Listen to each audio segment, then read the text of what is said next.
You're single anyway. My sister dumped her 5 kids on me for a family vacation while my parents backed her up, so I gave them a reality check they'll never forget. I'm 32 years old, single, a full-time nurse, and according to my family, that apparently meant I had nothing important going on. I worked 12-hour shifts at St. Mary's Medical Center, sometimes longer when the emergency unit got overwhelmed, and the little free time I had was usually spent sleeping, meal prepping, or trying to recover from the emotional exhaustion that came with taking care of sick people every single day. But none of that mattered to my older sister Vanessa. In her eyes, because I didn't have a husband or children, my life was basically an extended vacation. Vanessa had 5 kids under the age of 12, and she treated motherhood like it was a punishment the rest of the family needed to help her survive. Don't get me wrong, I loved my nieces and nephews, but loving children and being forced to raise them for free were two completely different things. My parents worshipped Vanessa because she was the firstborn and because she had given them grandchildren. Every family gathering turned into a praise session about how hard her life was while my accomplishments got brushed aside like background noise. I could literally save a patient's life during a difficult shift, and my mother would still look me in the eye and say, "That's nice, dear, but Vanessa is exhausted." Raising 5 children is harder than any job. After years of hearing that, I stopped arguing. I just learned to keep my distance. One Friday morning, after finishing an overnight shift that nearly broke me mentally, I drove home feeling like a zombie. My feet hurt, my back hurt, and I had barely eaten in 14 hours. I remember fantasizing about taking the hottest shower possible and sleeping until evening. But when I pulled into my driveway, I noticed a large SUV parked outside my house.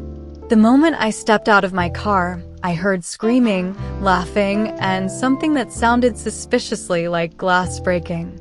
My stomach dropped. Before I could even process what was happening, my front door burst open and Vanessa came rushing out wearing expensive sunglasses and vacation clothes while dragging 2 giant suitcases behind her. Her husband Derek followed with beach bags and passports in his hands. 5 children stormed around my living room like wild raccoons. Perfect timing. Vanessa shouted happily, "We were worried you'd still be at work." I blinked at her slowly. "Why are you in my house?" She laughed like I had told a joke. "Mom gave me your spare key months ago. Anyway, Derek and I desperately need a vacation. The whole family agreed you should help us." I stared at her in complete disbelief. "Help you? How?" Vanessa casually adjusted her purse strap and smiled. "By watching the kids for 2 weeks." I actually thought she was joking at first. Then I noticed the luggage, the passports, the kids already unpacking snacks onto my couch. She was serious. I laughed once, purely out of shock. Absolutely not. Vanessa's smile disappeared instantly. "Excuse me." I said no, I repeated. "I just worked 14 hours. I'm not babysitting 5 kids for 2 weeks." Derek rolled his eyes dramatically while checking his watch. "Come on, don't make this difficult." "Difficult?" I snapped. "You invited yourselves into my house." Before Vanessa could answer, my phone started ringing. Of course it was my mother. I already knew what was coming. The second I answered, she sighed dramatically into the phone. "Sophia, please don't start problems." "Mom, they're trying to leave 5 children with me for 2 weeks." "Because they need a break," she replied sharply. "Vanessa is overwhelmed." I laughed bitterly. "And what about me? I work nonstop." "You're single anyway," my mother said casually, like that explained everything. "It's not like you have your own family to take care of." That sentence hit me harder than it should have. Not because I wanted children desperately, but because of how easily they dismissed my entire existence. Years of sacrifice, years of exhausting work, years of helping everyone financially whenever they needed it, and apparently I still ranked below everyone else because I lived alone. I looked through the doorway at Vanessa smirking confidently behind her sunglasses because she already knew our parents would support her. Something inside me finally snapped quietly into place. I suddenly stopped feeling angry. Instead, I felt calm. Very calm. And honestly, that should have scared them. I took a deep breath and smiled sweetly. You know what? Fine. Vanessa blinked in surprise. Really? Sure, I said pleasantly. Go enjoy your vacation. Her entire face lit up. See? I told Derek you'd stop being dramatic. My mother immediately started praising me through the phone while Vanessa hugged me quickly without even noticing how cold my expression had become. Within 20 minutes, they were gone. 5 children remained behind, turning my peaceful house into complete chaos. The youngest was drawing on my walls with markers before Vanessa's SUV even disappeared from the street. I stood there silently, watching the destruction unfold, while my exhaustion slowly transformed into determination. Because my family thought I was weak. They thought being single made me available. They thought being kind meant being stupid. And for the first time in my life, I decided I was done proving I was the dependable daughter. Instead, I was going to teach every single one of them exactly what happened when they pushed me too far. And unlike them, I had patience. I was a nurse after all. I knew exactly how to wait for the perfect moment. The first 3 days were absolute hell. I barely slept because the kids treated my house like an amusement park with no rules. 8-year-old Tyler somehow clogged my upstairs toilet with an entire roll of paper towels while the twins kept fighting over everything from cereal to television remotes. The youngest, Mia, cried every night because she missed her mother, and honestly, she was the only one I genuinely felt bad for. None of this was really the children's fault. They had been raised by parents who believed responsibility could always be dumped onto someone else. Vanessa called exactly twice during those first days, and both times she spent more time talking about her luxury resort than asking how her kids were doing. Oh my God, Sophia, you'd love this place, she said during one video call while sipping a bright pink drink beside a swimming pool. The spa here is incredible. Meanwhile, I was scrubbing chocolate syrup off my curtains while trying to stop 2 boys from wrestling each other with broomsticks. That's nice, I replied flatly. She didn't even notice my tone. By the way, Tyler mentioned he got in trouble? Don't be too strict with him. You know how sensitive he is. I stared at the phone in disbelief. Sensitive? That child had literally tried to microwave a metal spoon 30 minutes earlier. But I simply smiled. Don't worry. I'm handling everything. And I was handling it better than anyone expected. That was the funny part. Despite the chaos, the kids slowly started settling into routines because unlike their parents, I actually enforced boundaries. Breakfast happened at the same time every morning. Screens were limited. Everyone cleaned up after themselves. Homework got finished before games. By the end of the first week, the house was calmer than Vanessa's probably ever was. The older kids even started helping with chores without being asked twice. One night, while I was helping Mia brush her teeth, she looked up at me innocently and asked, "Why doesn't Mommy stay with us like this?" That question sat heavily in my chest long after she fell asleep. But while the children were improving, my resentment toward the adults in my family kept growing stronger. Every single day, my mother posted photos online about Vanessa's well-deserved family vacation, while not mentioning once that I was the unpaid nanny holding everything together. Then came the final straw. 10 days into the vacation, I got an alert from my banking app while sitting in the hospital break room during a double shift. Someone had tried to withdraw $3,000 from my savings account. My heart nearly stopped. I immediately froze my account and called the bank, only to discover the person attempting the withdrawal had my personal information and security answers. Information only family members would know. My stomach twisted violently as realization hit me. Vanessa.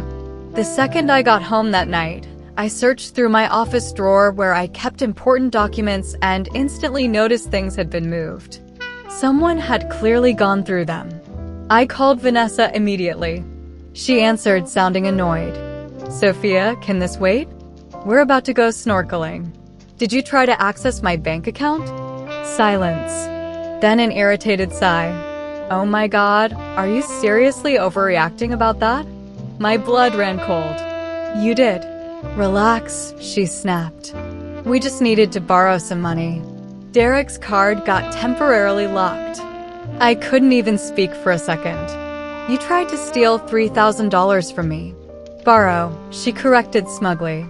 And honestly, after everything we go through raising children, you could help without acting selfish.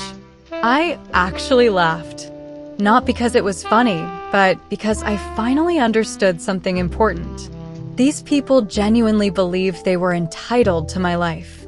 My time, my money, my home, everything. And if I allowed this to continue, they would keep taking forever. That night, after the kids fell asleep, I sat alone in my kitchen and started planning carefully.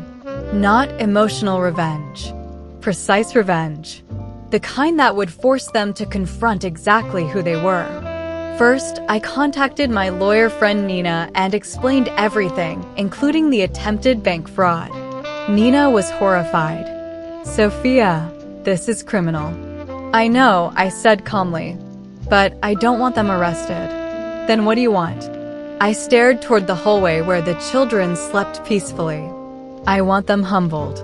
Nina became very quiet after that before slowly saying, I think I can help. Over the next few days, we gathered screenshots, bank records, text messages, and proof that Vanessa had illegally attempted to access my finances. Meanwhile, I continued acting perfectly normal whenever my family called. I smiled. I reassured them. I played the role they expected from me, dependable, quiet Sophia. But behind the scenes, I was setting every piece into place like a chess game. Then I discovered the final piece of information that changed everything. Completely by accident, Tyler mentioned during dinner that his parents had told the children they might not come home soon because they were looking at beach houses. I frowned immediately. What do you mean? Tyler shrugged. Daddy said maybe we'll live there if Aunt Sophia keeps helping with us. The fork nearly slipped from my hand. They weren't planning a 2-week vacation anymore. They were testing whether they could permanently dump their responsibilities onto me while they escaped. Suddenly, every puzzle piece fit together perfectly. The financial theft, the extended stay, the lack of concern. They never intended to simply ask for help. They intended to use me until I broke. But unfortunately for them, they had underestimated the quiet single nurse they thought had no real life. And now, I was finally ready to make my move. The next morning, I called my mother sounding sweeter than I had in years. Mom, I've been thinking, I said gently while packing the kids' lunches. Maybe you were right. Maybe I judged Vanessa too harshly. My mother practically melted over the phone. I knew you'd come around. Actually, I continued calmly, I think family should support each other more often. Exactly, she said proudly. That's what I've been trying to teach you. I smiled to myself. So I had an idea. Since Vanessa and Derek may need more help long term, maybe we should all sit down together when they come back and discuss permanent arrangements. There was a short pause. Permanent. Well, I said casually, raising 5 children is exhausting. You said it yourself. And since I'm single anyway, maybe I should become their primary caregiver. My mother immediately sounded relieved instead of concerned. Honestly, that might be best for everyone. There it was. Confirmation. They truly expected me to sacrifice my entire life because it was convenient for them. I spent the next few days preparing carefully. Nina helped me organize every piece of evidence into a neat little folder. Screenshots of Vanessa admitting she tried to borrow my money, Proof my parents gave her access to my house without permission, text messages demanding free childcare, and even recordings of my mother repeatedly saying my life mattered less because I was unmarried. Then I did something else too. Something that made the revenge even sweeter. I stopped covering for Vanessa completely. Whenever the kids called her crying, I handed them the phone directly instead of calming them down myself. Whenever teachers emailed about schoolwork, I forwarded everything to Vanessa and Derek without handling it. I even started sending daily expense requests for groceries, medicine, and childcare supplies. At first, Vanessa ignored them. Then came the angry texts. "Why are you suddenly acting like a babysitter charging clients?" I responded instantly. "Because I am babysitting 5 children for free." Her reply came seconds later. "You know we can't afford all this." I stared at the message for a long moment before typing the words I had waited years to say. "Then maybe you shouldn't have had 5 kids expecting everyone else to raise them." She didn't respond after that. 3 days later, Vanessa and Derek finally returned home. I knew they were back because my mother called demanding I stop being dramatic and bring the children over immediately. So I did, but not alone. I loaded every single suitcase, backpack, toy bin, medication bottle, school form, and grocery receipt into my car. Then I drove straight to my parents' house with all 5 children happily buckled in the back seat. When I arrived, Vanessa was standing outside looking annoyed and sunburned while Derek unloaded luxury shopping bags from their trunk. My father sat on the porch pretending none of this involved him. The second Vanessa saw all the luggage, she frowned. "Why did you bring everything?" I smiled pleasantly. "Because they're moving in." Silence. "What?" she asked slowly. I pulled a folder from my purse and handed copies to everyone. "Since all of you agreed my life is less important because I'm single, I've decided to help the family properly." My mother flipped through the papers, confusion turning into panic as she recognized screenshots and bank records. "Sophia, no," I interrupted calmly. "You all said Vanessa needed help more than I needed my own life. So congratulations. You volunteered." Vanessa's face paled instantly. "What are you talking about?" I folded my arms. "Mom and Dad have a 4-bedroom house. They're retired. They constantly say motherhood is harder than my career, so clearly they're more qualified to help than I am. You can't just dump them here." Vanessa shouted. I laughed softly. Interesting choice of words. Derek stepped forward angrily. "Stop acting crazy." That was when I handed him another envelope. His expression changed immediately after opening it. "What is this?" "Evidence of attempted financial fraud," I replied coolly, "including recorded admissions from both of you. Nina says the bank takes these things very seriously." Vanessa's entire face drained of color. "You recorded me?" "You tried to steal from me," I answered flatly. "Actually, I've already spoken with a lawyer. If another dollar disappears from my accounts, if another person enters my home without permission, or if anyone attempts to abandon these children with me again, I'll move forward legally." My mother looked horrified. "You'd see your own family?" I stared directly at her. "You treated me like unpaid property." For the first time in years, nobody had a response. Then came the part that truly shattered them. I pulled out one final document and handed it directly to Vanessa. "By the way, since you were apparently considering leaving your kids with me permanently, I contacted Child Protective Services anonymously to ask what qualifies as abandonment." Vanessa looked like she might faint. "You did what?" "Relax," I said with the exact same smug tone she once used on me. "I was just gathering information." My father finally stood up from the porch. "Okay, enough." "No," I said firmly. "Not enough. I have spent my entire adult life being treated like my career, my exhaustion, and my existence mattered less because I didn't have children. Meanwhile, Vanessa got endless support no matter how irresponsible she behaved. That ends today. Then I turned toward the kids, who thankfully were distracted inside with snacks and cartoons. I love those children, I said more quietly. But they're your responsibility, not mine. Vanessa started crying then, but honestly, it didn't move me anymore. Not after years of manipulation. Not after she tried stealing from me. My mother attempted to guilt-trip me one final time. Family is supposed to sacrifice for each other. I nodded slowly. Exactly. Funny how that only ever applied to me. Then I left. And for the first time in years, I drove home feeling peaceful. A month later, things looked very different. Vanessa had to cancel her plans of starting over somewhere tropical because nobody was available to raise her children for her anymore. Derek picked up extra work. My parents suddenly became much less enthusiastic about volunteering their own time after realizing what caring for 5 children actually involved.